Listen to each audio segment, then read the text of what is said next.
प्रतीक्षा, अभी हमने स्क्रीन पर कुछ तस्वीरें देखी हैं।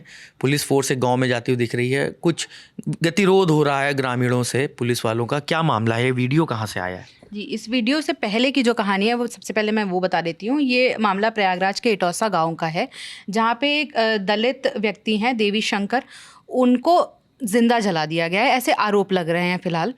तो उनके बारे में थोड़ा सा बता देते हैं कि उनके 3 बच्चे हैं, एक बेटी और 2 बेटे हैं, और उनकी पत्नी की मौत हो चुकी है और वो अपने माता पिता के इकलौते बेटे थे। तो ये मामला कल की बात है, शनिवार रात की बात है कि गांव के ही कुछ लोग उनको गेहूं का बोझा उठाने की बात कह के घर से बुला के लेके गए। तो वो रात भर वापस नहीं लौटे, तो परिवार वालों को भी ये लगा कि वो काम कर रहे होंगे, इस वजह से नहीं लौटे। जब सुबह हुई तो घर से लोग जब ढूंढा गया उनको, तो वो वहाँ पे नहीं मिले। फिर गांव में हल्ला मचा कि एक लाश पड़ी हुई है। जब देखा गया तो वो इनकी लाश थी। तब घर वाले वहाँ पहुँचे, तफ्तीश करी, पाया गया कि इनको जिंदा जलाने का आरोप लगाया गया। अभी फ़िलहाल इस पे सारी जानकारी इकट्ठा करी जा रही है, पुलिस भी तफ्तीश कर रही है, लेकिन अभी तक के आरोप इतने ही हैं। घर वालों का क्या कहना है मृतक शख्स के? जी, थोड़ा सा हम ये बता देते हैं कि जब गांव वालों, ये कहानी कहाँ से पता चली, जब गांव वाले रात में, गांव वालों ने देखा कि उस बाग में आग लगी हुई है, लेकिन क्योंकि गांव में इस तरह की घटना, जैसे खेतों में आग लगा दी जाती है, तो उनको लगा कि ये नॉर्मल सी कोई चीज़ होगी तो सुबह देखा जाएगा। नहीं तो अगर शायद रात में किसी ने देखा होता तो शायद कुछ पता चल पाता, लेकिन उसको सुबह देखा गया। और जो आपने सवाल पूछा कि घर वालों का क्या कहना है, तो उनके जो पिता हैं अशोक कुमार, उन्होंने बताया कि बेटे को जब रात में जाते हुए उन्होंने देखा था कि वो किन लोगों के साथ जा रहा है। वो बता के भी गया था कि वो गेहूं का काम करने जा रहा है।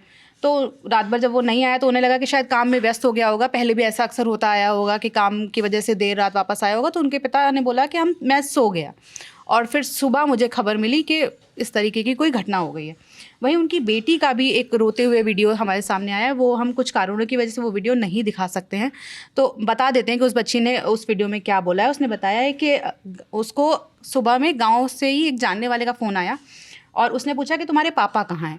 तो बेटी ने बोला कि मेरे पापा तो ऊपर सो रहे हैं। तो कुछ उस शख्स ने बोला होगा कि जाके देख कर आओ। तो जब वो ऊपर गई, वो बताती है कि वहाँ पे कोई नहीं था, और आखिर में बस वो एक लाइन बोलती है कि पापा रात में घर से निकले और फिर अब कभी वापस नहीं आएंगे।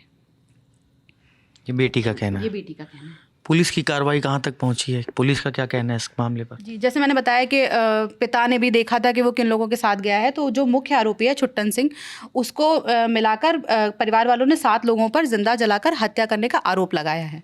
तो फिलहाल पुलिस ने 6 लोगों को गिरफ्तार कर लिया, और जो मुख्य आरोपी छुट्टन सिंह है वो अभी भी फरार है। तो अभी उसको ढूंढा जा रहा है, और जो जिन लोगों को गिरफ्तार किया उनसे पूछताछ चल रही है। आज दिनांक 13/3/2025 को सुबह करीब 6:30 बजे थाना स्थानीय पर सूचना प्राप्त हुई कि गांव असोटा लोहंगपुर, थाना कटसना के बाहर एक बगिया में एक अजरा शव मिला है। इस पर तुरंत ही स्थानीय पुलिस वहां पहुंची व शव को अपने कब्जे में लिया। इसमें शिनाख्त करने पर पता हुआ कि वह शव देवी शंकर पुत्र अशोक कुमार, उम्र करीब 35 साल और इसी गांव का है। इसमें परिजनों में उनके पिताजी द्वारा तहरीर दी गई है कि उनके बेटे देवी शंकर को रात करीब 10:30 बजे एक अभियुक्त दिलीप सिंह द्वारा यहीं पे गांव में गेहूं की ढुलाई के लिए बुलाया गया था। वह आज सुबह उनका शव प्राप्त हुआ है। इसी तहरीर पर कुल 7 अभियुक्तों के खिलाफ इसमें सुसंगत धाराओं में थाना कटसना पर अभियोग पंजीकृत किया जा चुका है और 6 लोगों को हिरासत में पूछताछ के लिया गया है। शव को पोस्टमार्टम के लिए SRN रेफर कर भेज दिया गया है। क्योंकि यूपी का मामला है इस तरह का, तो इसमें कुछ राजनीतिक प्रतिक्रियाएं भी आई हैं। जी, राजनीतिक भी आई है, और उससे पहले जैसे जो वीडियो जिससे हमने शुरुआत करी है, हम उस वीडियो की भी अगर जिक्र कर लें तो जब शव की सूचना पुलिस को दी गई तो पुलिस पहुंची थी, तो लेकिन गांव वालों ने उस पर विरोध जता दिया और उस शव को 2 घंटे तक उठाने नहीं दिया, क्योंकि वो गुस्से में थे कि इस तरीके की घटना किसी के साथ कैसे हो सकती है, गाँव के ही बीच में इस तरह की घटना हुई है। तो विरोध जताने के लिए वो जो झड़प जो हमने शुरुआत में दिखाई वो हो रही थी। और राजनीतिक घटनाओं पे बात करें तो सपा प्रमुख अखिलेश यादव ने इस पर ट्वीट किया है। हम उनका ट्वीट पढ़ के बता देते हैं, आप अपनी स्क्रीन पे भी देख सकते हैं। उन्होंने लिखा है कि प्रयागराज में एक प्रभुत्ववादी द्वारा दलित समाज के एक युवक को जिंदा जलाकर मारने का जो जघन्य अपराध हुआ है, उसने साबित कर दिया है कि सत्ता का अपने लोगों को दिया अवांछित प्रक्षय और अहंकार सब सरेआम हत्याएं तक करवा रहा है। बाबा साहब की जयंती, इन्होंने बाबा साहब की जयंती का भी जिक्र किया जो कल 14 अप्रैल को है। तो उनका ये कहना है कि बाबा साहब की जयंती के पहले ऐसी घटना को अंजाम देकर कुछ शक्तिशाली लोग अपनी ताकत का जो संदेश समाज को देना चाहते हैं, वो लोग एक बीमार सोच से ग्रसित नकारात्मक और अत्याचारी लोग हैं। देखते हैं कि इन दबंग आपराधिक तत्वों के घर पर बुलडोज़र भेजने का नैतिक बल और ऊर्जा किसी में शेष बची है या फिर वो अपराधियों के सामने सरेंडर करके ठंडे पड़ गए हैं। उन्होंने आरोप भी लगाए हैं, मतलब अपनी बातों से सरकार पे या प्रशासन पर। वो बोलते हैं कि अगर निंदनीय से भी निम्नतर कोई शब्द हो सकता है तो उसे इस कुकृत्य की निंदा के लिए इस्तेमाल करना चाहिए। वहीं दूसरा, मायावती ने भी ट्वीट किया है, जो अक्सर ऐसे मामलों पे हमेशा मुखर रही हैं, बोलती रही हैं। तो उनका भी ये कहना है कि सामंती तत्वों ने एक दलित की हत्या कर दी। यह घटना अति दुखद और निंदनीय है। प्रदेश में बेलगाम हो रहे ऐसे आपराधिक, असामाजिक और सामंती तत्वों के खिलाफ सरकार ज़रूर सख्त कार्रवाई करके कानून के राज को कायम करे।